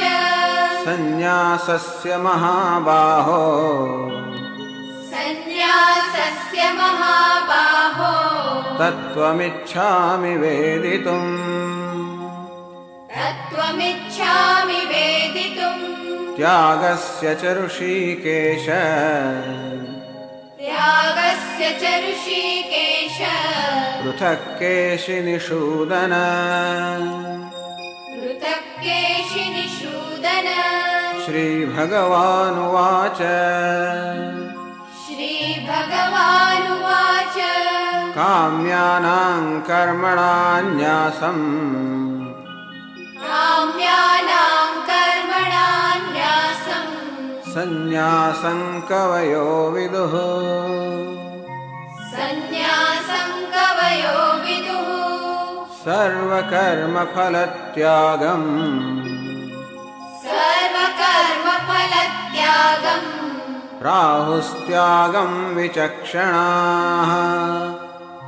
राहुस्त्यागं विचक्षणाः. त्याज्यं दोषवदित्येके. त्याज्यं दोषवदित्येके. कर्म प्राहुर्मनीषिणः. कर्म प्राहुर्मनीषिणः. यज्ञदानतपः कर्म. यज्ञदानतपः कर्म. न त्याज्यमिति चापरे. न त्याज्यमिति चापरे. निश्चयं शृणु मे तत्र. निश्चयं शृणु मे तत्र. त्यागे भरतसत्तमा. त्यागे भरतसत्तमा. त्यागो हि पुरुषव्याघ्र. त्यागो हि पुरुषव्याघ्र. त्रिविधः सम्प्रकीर्तितः. त्रिविधः सम्प्रकीर्तितः. यज्ञदानतपः कर्म. यज्ञदानतपः कर्म. न त्याज्यं कार्यमेव तत्. न त्याज्यं कार्यमेव तत्. यज्ञो दानं तपश्चैव यज्ञो दानं तपश्चैव पावनानि मनीषिणाम् पावनानि मनीषिणाम् एतान्यपि तु कर्माणि एतान्यपि तु कर्माणि सङ्गं त्यक्त्वा फलानि च सङ्गं त्यक्त्वा फलानि च कर्तव्यानीति मे पार्थ कर्तव्यानीति मे पार्थ निश्चितं मतमुत्तमम् निश्चितं मतमुत्तमम् नियतस्य तु सन्न्यासः नियतस्य तु सन्न्यासः कर्मणो नोपपद्यते कर्मणो नोपपद्यते मोहात् तस्य परित्यागः मोहात् तस्य परित्यागः तामसः परिकीर्तितः तामसः परिकीर्तितः दुःखमित्येव यत्कर्म दुःखमित्येव यत्कर्म कायक्लेशभयात् त्यजेत् कायक्लेशभयात् त्यजेत् सकृत्वा राजसं त्यागम् सकृत्वा राजसं त्यागम् नैव त्यागफलं लभेत् नैव त्यागफलं लभेत् कार्यमित्येव यत्कर्म कार्यमित्येव यत्कर्म नियतं क्रियतेऽर्जुन नियतं क्रियतेऽर्जुन सङ्गं त्यक्त्वा फलं चैव सङ्गं त्यक्त्वा फलं चैव सत्यागः सात्विको मतः सत्यागः सात्विको मतः न द्वेष्ट्य कुशलं कर्म न द्वेष्ट्य कुशलं कर्म कुशलेनानुषज्यते कुशलेनानुषज्यते त्यागी सत्त्वसमाविष्टः त्यागी सत्त्वसमाविष्टः मेधावी छिन्नसंशयः मेधावी छिन्नसंशयः न हि देहभृता शक्यम् न हि देहभृता शक्यम् त्यक्तुं कर्माण्यशेषतः त्यक्तुं कर्माण्यशेषतः यस्तु कर्मफलत्यागी यस्तु कर्मफलत्यागी सत्यागीत्यभिधीयते सत्यागीत्यभिधीयते अनिष्टमिष्टं मिश्रं च अनिष्टमिष्टं मिश्रं च त्रिविधं कर्मणः फलम् त्रिविधं कर्मणः फलम् भवत्यत्यागिनां प्रेत्य भवत्यत्यागिनां प्रेत्य न तु सन्न्यासिनां क्वचित् न तु सन्न्यासिनां क्वचित् पञ्चैतानि महाबाहो पञ्चैतानि महाबाहो कारणानि निबोध मे कारणानि निबोध मे साङ्ख्ये कृतान्ते प्रोक्तानि साङ्ख्ये कृतान्ते प्रोक्तानि सिद्धये सर्वकर्मणाम्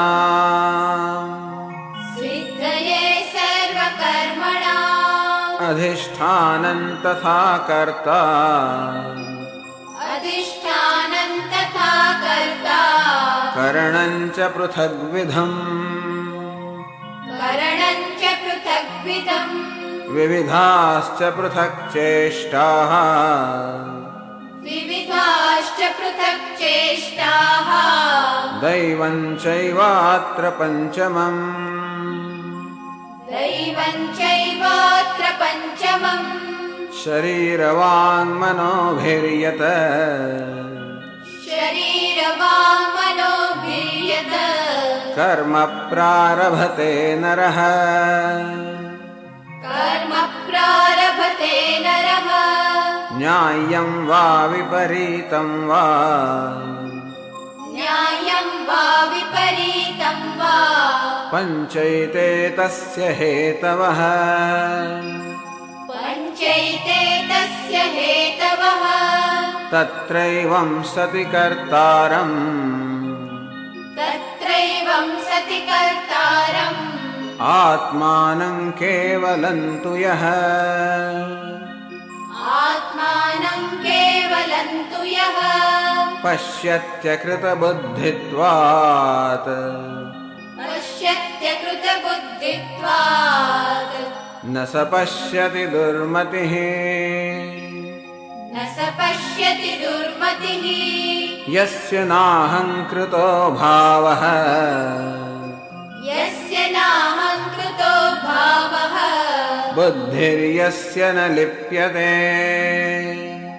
बुद्धिर्यस्य न लिप्यते हत्वापि सैमान् लोकान् हत्वापि सैमान् लोकान् न हन्ति न निबध्यते न हन्ति न निबध्यते ज्ञानं ज्ञेयं परिज्ञाता ज्ञानं ज्ञेयं परिज्ञाता त्रिविधा कर्म चोदना त्रिविधा कर्म चोदना करणं कर्म कर्तेति करणं कर्म कर्तेति त्रिविधः कर्म संग्रहः त्रिविधः कर्म संग्रहः ज्ञानं कर्म च कर्ता च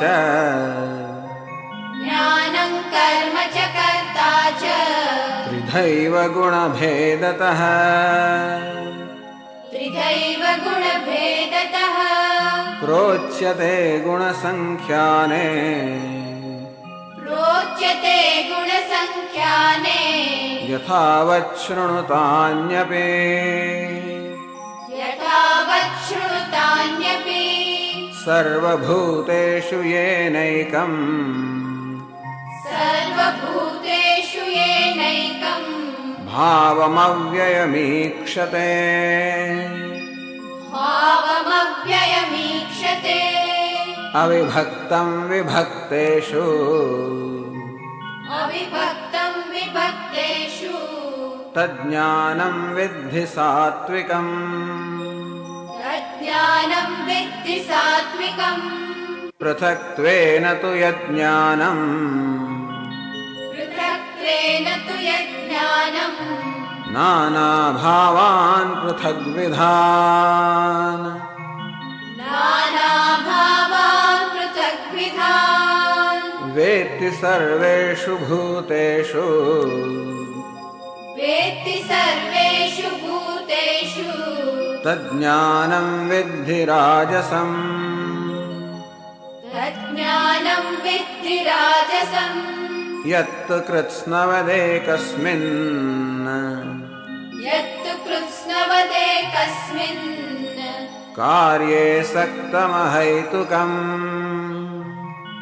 कार्ये सक्तमहैतुकम् अतत्त्वार्थवदल्पञ्च अतत्त्वार्थवदल्पञ्च तत्तामसमुदाहृतम्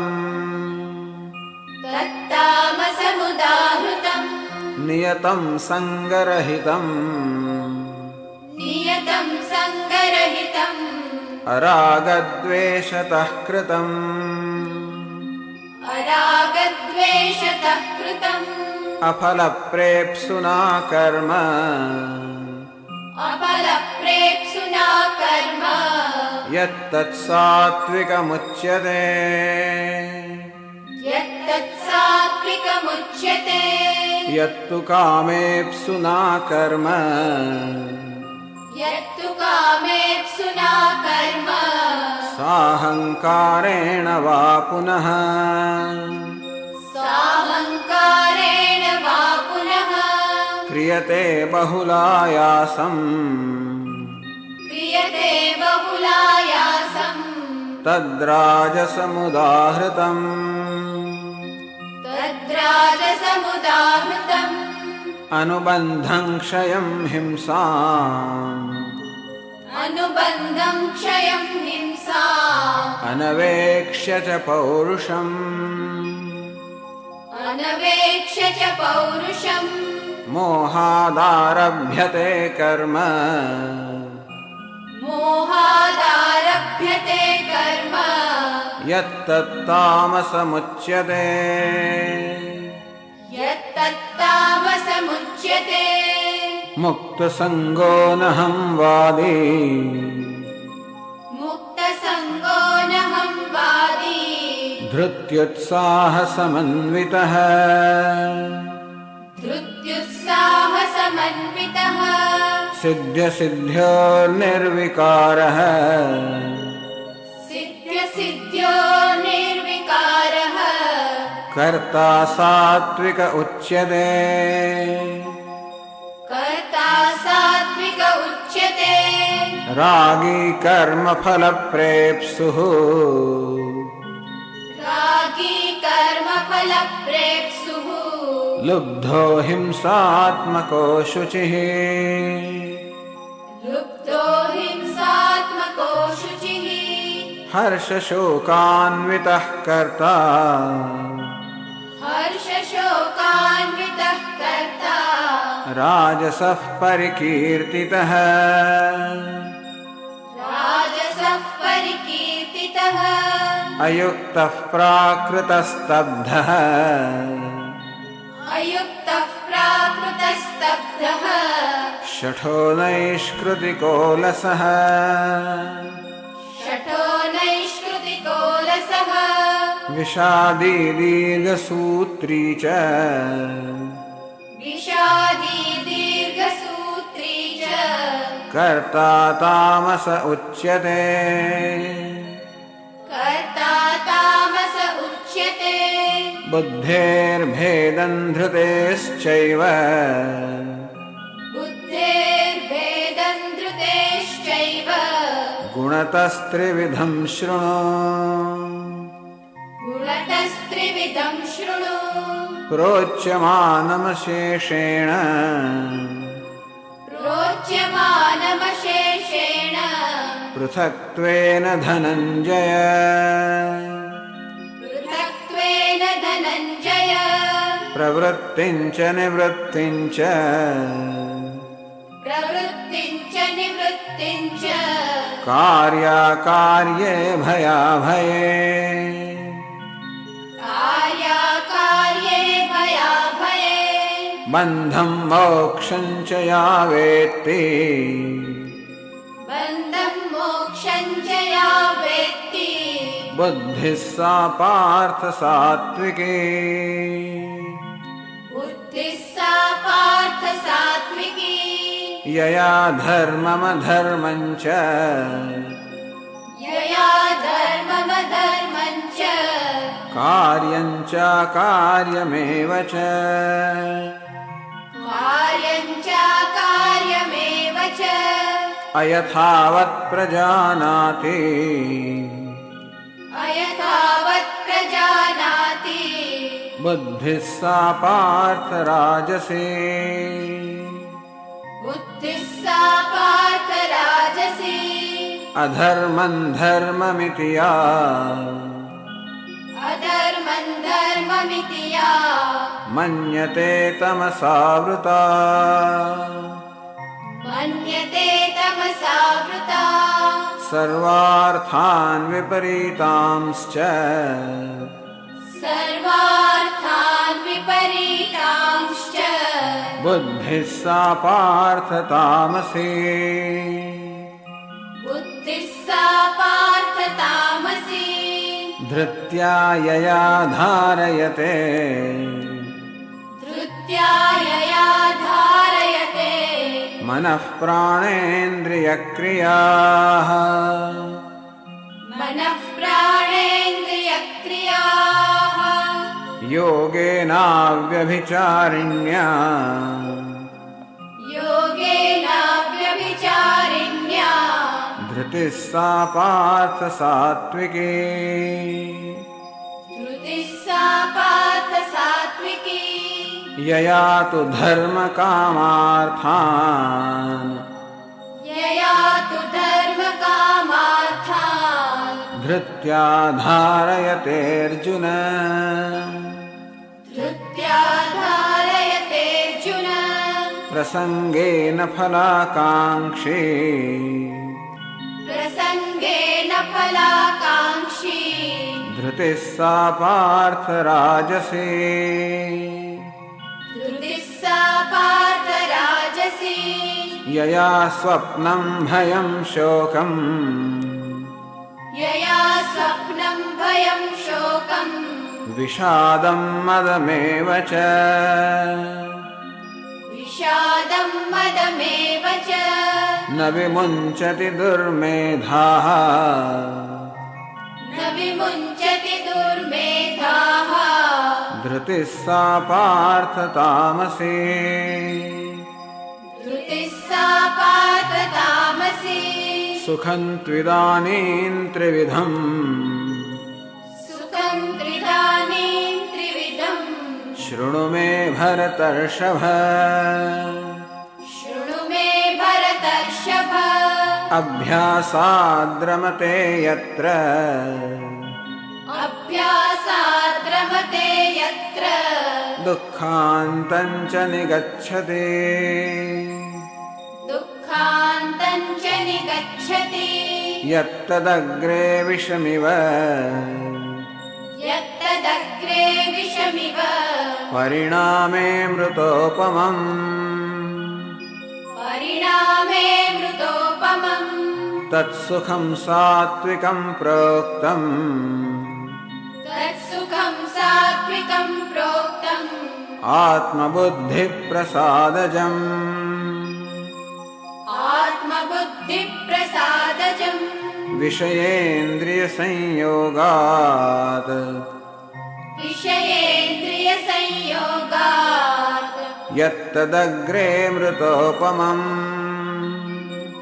यत्तदग्रे मृतोपमम् परिणामे विषमिव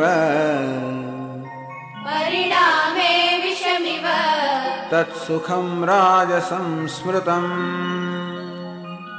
तत्सुखं राजसंस्मृतम् यदग्रे चानुबन्धे च यदग्रे चानुबन्धे च सुखं मोहनमात्मनः सुखं मोहनमात्मनः निद्रालस्य प्रमादोत्थम् निद्रालस्य प्रमादोत्थम् तत्तामसमुदाहृतम् तत्तामसमुदाहृतम् न तदस्ति पृथिव्यां वा न तदस्ति पृथिव्यां वा दिवि देवेषु वा पुनः दिवि देवेषु वा पुनः सत्त्वं प्रकृतिजैर्मुक्तम् सत्त्वं प्रकृतिजैर्मुक्तम् यदेभिः स्यात् त्रिभिर्गुणैः यदेभिः स्यात् त्रिभिर्गुणैः ब्राह्मणक्षत्रियविशाम् ब्राह्मणक्षत्रियविशाम् शूद्राणां च परन्तप शूद्राणां च परन्तप कर्माणि प्रविभक्तानि कर्माणि प्रविभक्तानि स्वभावप्रभवैर्गुणैः स्वभावप्रभवैर्गुणैः शमोदमस्तपः शौचम् शमोदमस्तपः शौचम् क्षान्तिरार्जवमेव च शान्तिरार्जवमेव च ज्ञानं विज्ञानमास्तिक्यम् ज्ञानं विज्ञानमास्तिक्यम् ब्रह्मकर्मस्वभावजम् ब्रह्मकर्मस्वभावजम् शौर्यं तेजो धृतिर्दाक्ष्यम्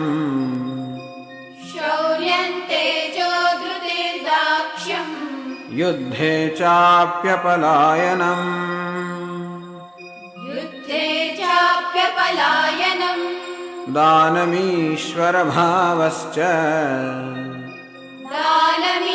दानमीश्वरभावश्च क्षात्रं कर्म स्वभावजम् क्षात्रं कर्म स्वभावजम् कृषिगौरक्ष्यवाणिज्यम् कृषिगौरक्ष्यवाणिज्यम् वैश्यकर्म स्वभावजम् वैश्यकर्म स्वभावजम् परिचर्यात्मकं कर्म परिचर्यात्मकं कर्म शूद्रस्यापि स्वभावजम् शूद्रस्यापि स्वभावजम् स्वे स्वे कर्मण्यभिरतः स्वे स्वे कर्मण्यभिरतः संसिद्धिं लभते नरः संसिद्धिं लभते नरः स्वकर्मनिरतः सिद्धिम् स्वकर्मनिरतः सिद्धिम् यथा विन्दति तच्छृणु यथा विन्दति तच्छृणु यतः प्रवृत्तिर्भूतानाम् यतः प्रवृत्तिर्भूतानाम् येन सर्वमिदं ततम्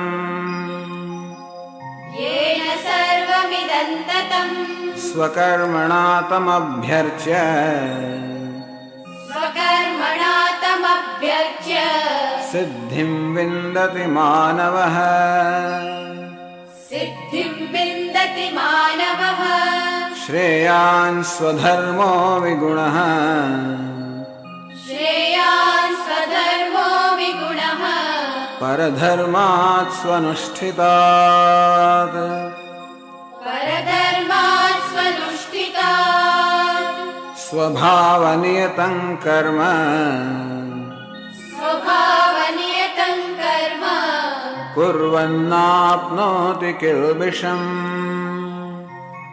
कुर्वन्नाप्नोति किल्बिषम् सहजं कर्म कौन्तेय सहजं कर्म कौन्तेय सदोषमपि न त्यजेत् सदोषमपि न त्यजेत् सर्वारम्भा हि दोषेण सर्वारम्भा हि दोषेण धूमेनाग्निरिवावृताः धूमेनाग्निरिवावृताः असक्तबुद्धिः सर्वत्र असक्तबुद्धिः सर्वत्र जितात्मा विगतस्पृहः चितात्मा विगतस्पृहः नैष्कर्म्यसिद्धिं परमाम् नैष्कर्म्यसिद्धिं परमा सन्न्यासेनाधिगच्छति सन्न्यासेनाधिगच्छति सिद्धिं प्राप्तो यथा ब्रह्म सिद्धिं प्राप्तो यथा ब्रह्म तथाप्नोति निबोध मे तथाप्नोति निबोध मे समासेनैव कौन्तेय समासेनैव कौन्तेय निष्ठा ज्ञानस्य या परा निष्ठा ज्ञानस्य या परा बुद्ध्या विशुद्धया युक्तः बुद्ध्या विशुद्धया युक्तः धृत्यात्मानं नियम्य च धृत्यात्मानं नियम्य च शब्दादीन् विषयांस् त्यक्त्वा शब्दादीन् विषयांस् त्यक्त्वा रागद्वेषौ व्युदस्य च रागद्वेषौ व्युदस्य च विविक्तसेवी लघ्वाशी विविक्तसेवी लघ्वाशी यत वा कायमानसः यत वा कायमानसः ध्यानयोगपरो नित्यम् ध्यानयोगपरो नित्यम् वैराग्यं समुपाश्रितः वैराग्यं समुपाश्रितः अहङ्कारं बलं दर्पम् अहङ्कारं बलं दर्पम् कामं क्रोधं परिग्रहम् कामं क्रोधं परिग्रहम् विमुच्य निर्ममः शान्तः विमुच्य निर्ममः शान्तः ब्रह्मभूयाय कल्पते ब्रह्मभूयाय कल्पते ब्रह्मभूतः प्रसन्नात्मा ब्रह्मभूतः प्रसन्नात्मा न शोचति न काङ्क्षते न शोचति न काङ्क्षति समः सर्वेषु भूतेषु समः सर्वेषु भूतेषु मद्भक्तिं लभते पराम् मद्भक्तिं लभते पराम् भक्त्या मामभिजानाति भक्त्या मामभिजानाति यावान्यश्चास्मि तत्त्वतः यावान्यश्चास्मि तत्त्वतः ततो मां तत्त्वतो ज्ञात्वा ततो मां तत्त्वतो ज्ञात्वा विशते तदनन्तरम् विशते तदनन्तरम् सर्वकर्माण्यपि सदा सर्वकर्माण्यपि सदा कुर्वाणो मद्व्यपाश्रयः पूर्वाणो मद्व्यपाश्रयः मत्प्रसादादवाप्नोति मत्प्रसादादवाप्नोति शाश्वतं पदमव्ययम् शाश्वतं पदमव्ययम् चेतसा सर्वकर्माणि चेतसा सर्वकर्माणि मयि सन्न्यस्य मत्परः मयि सन्न्यस्य मत्परः बुद्धियोगमुपाश्रित्य बुद्धियोगमुपाश्रित्य मच्चित्तः सततं भव मच्चित्तः सततं भव मच्चित्तः सर्वदुर्गाणि मच्चित्तः सर्वदुर्गाणि मत्प्रसादात् तरिष्यसि मत्प्रसादात् तरिष्यसि अथ चेत्त्वमहङ्कारात् अथ चेत्त्वमहङ्कारात् न श्रोष्यसि विनङ्क्ष्यसि न श्रोष्यसि विनङ्क्ष्यसि यदहङ्कारमाश्रित्य यदहङ्कारमाश्रित्य न योत्स्य इति मन्यसे न योत्स्य इति मन्यसे मिथ्यैष व्यवसायस्ते मिथ्यैष व्यवसायस्ते प्रकृतिस्त्वान् नियोक्ष्यते प्रकृतिस्त्वान् नियोक्ष्यति स्वभावजेन कौन्तेय स्वभावजेन कौन्तेय निबद्धस्वेन कर्मणा निबद्धस्वेन कर्मणा कर्तुं नेच्छसि यन्मोहात् कर्तुं नेच्छसि यन्मोहात् करिष्यस्य वशोऽपि तत् करिष्यस्य वशोऽपि तत् ईश्वरः सर्वभूतानां ईश्वरः सर्वभूतानां हृद्देशेऽर्जुन तिष्ठति हृद्देशेऽर्जुन तिष्ठति भ्रामयन् सर्वभूतानि भ्रामयन् सर्वभूतानि यन्त्रारूढानि मायया यन्त्रारूढानि मायया तमेव शरणं गच्छ तमेव शरणं गच्छ सर्वभावेन भारत सर्वभावेन भारत तत्प्रसादात् परां शान्तिम् तत्प्रसादात् परां शान्तिम् स्थानं प्राप्स्यसि शाश्वतम् स्थानं प्राप्स्यसि शाश्वतम् इति ते ज्ञानमाख्यातम् इति ते ज्ञानमाख्यातम् गुह्याद्गुह्यतरं मया गुह्याद्गुह्यतरं मया विमृश्यैतदशेषेण विमृश्यैतदशेषेण यथेच्छसि तथा कुरु यथेच्छसि तथा कुरु सर्वगुह्यतमं भूयः सर्वगुह्यतमं भूयः शृणु मे परमं वचः शृणु मे परमं वचः इष्टोऽसि मे दृढमिति इष्टोऽसि मे दृढमिति ततो वक्ष्यामि ते हितम् ततो वक्ष्यामि ते हितम् मन्मना भव मद्भक्तः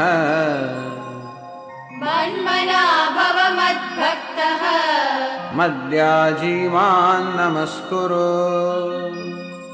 मद्याजी मां नमस्कुरु मामे वैष्यसि सत्यन्ते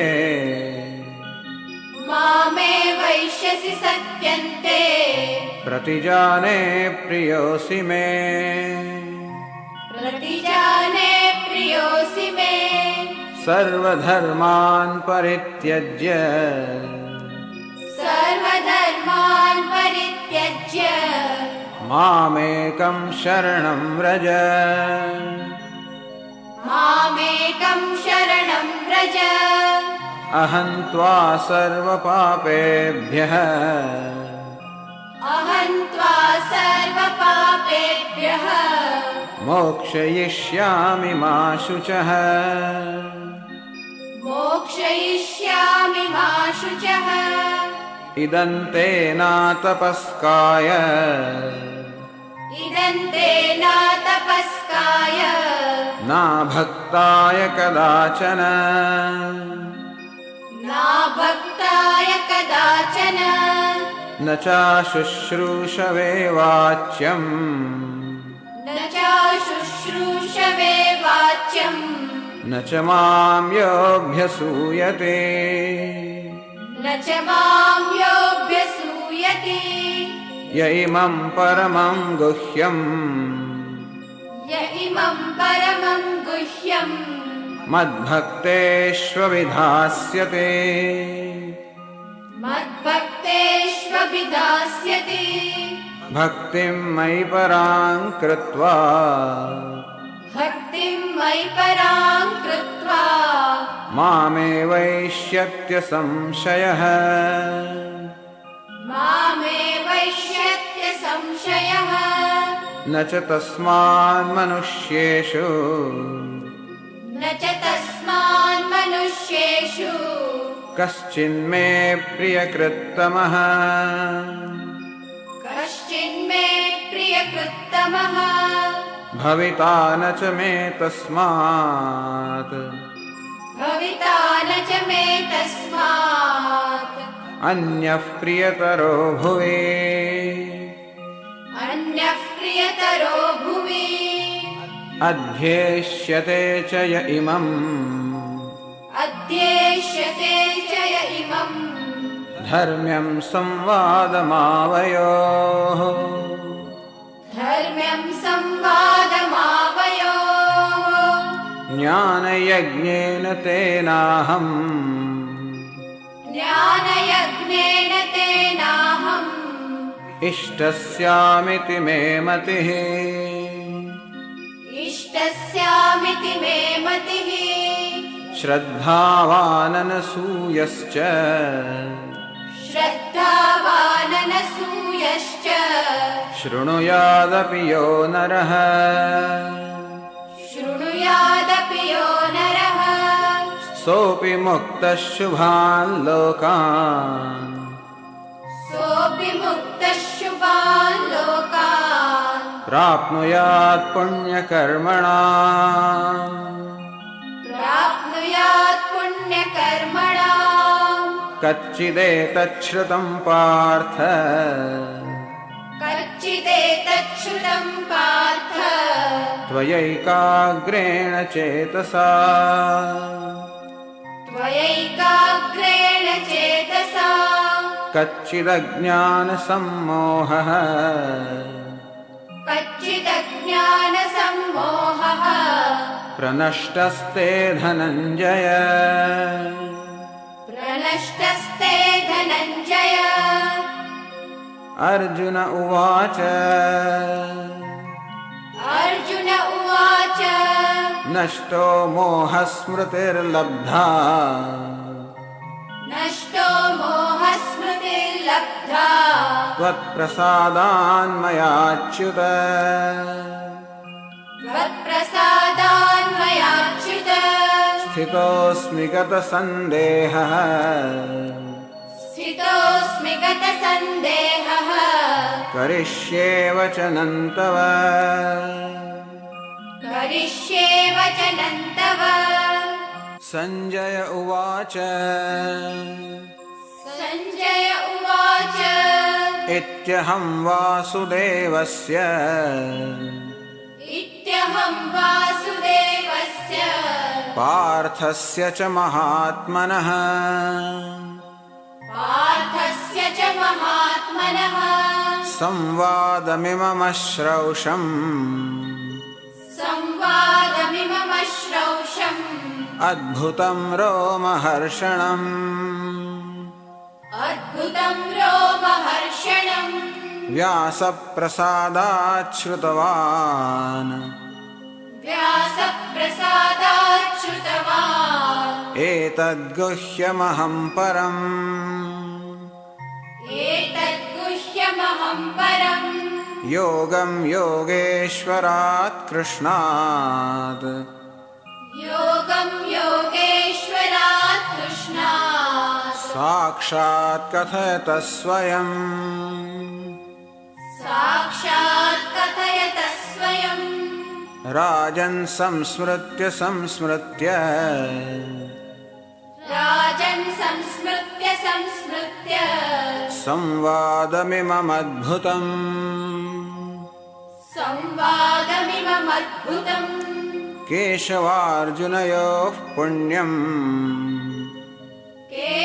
केशवार्जुनयोः पुण्यम् हृष्यामि च मुहुर्मुहुः हृष्यामि च मुहुर्मुहुः तच्च संस्मृत्य संस्मृत्य तच्च संस्मृत्य संस्मृत्य रूपमत्यद्भुतं हरेः रूपमत्यद्भुतं हरेः विस्मयो मे महान् राजन् विस्मयो मे महान् राजन् हृष्यामि च पुनः पुनः हृष्यामि च पुनः पुनः यत्र योगेश्वरः कृष्णः यत्र योगेश्वरः कृष्णः यत्र पार्थो धनुर्धरः यत्र पार्थो धनुर्धरः तत्र श्रीर्विजयो भूतिः तत्र श्रीर्विजयो भूतिः ध्रुवा नीतिर्मतिर्मम ध्रुवा नीतिर्मतिर्मम ॐ तत्सत्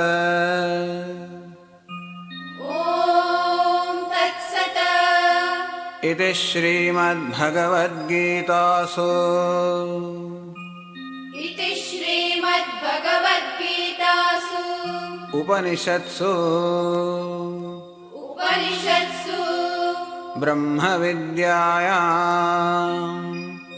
ब्रह्मविद्यायां योगशास्त्रे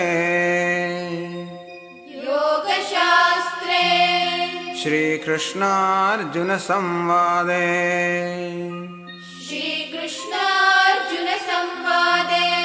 मोक्षसंन्यासयोगो नाम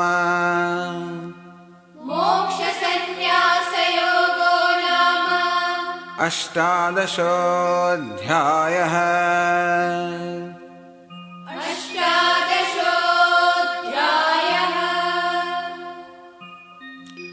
सर्वधर्मान् परित्यज्य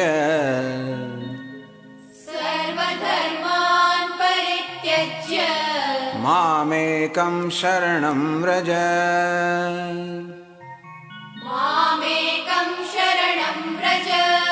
अहं त्वा सर्वपापेभ्यः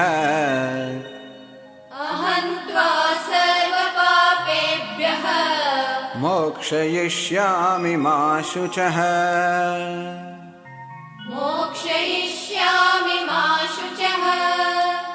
हरिः ओम्। श्रीगुरुभ्यो नमः।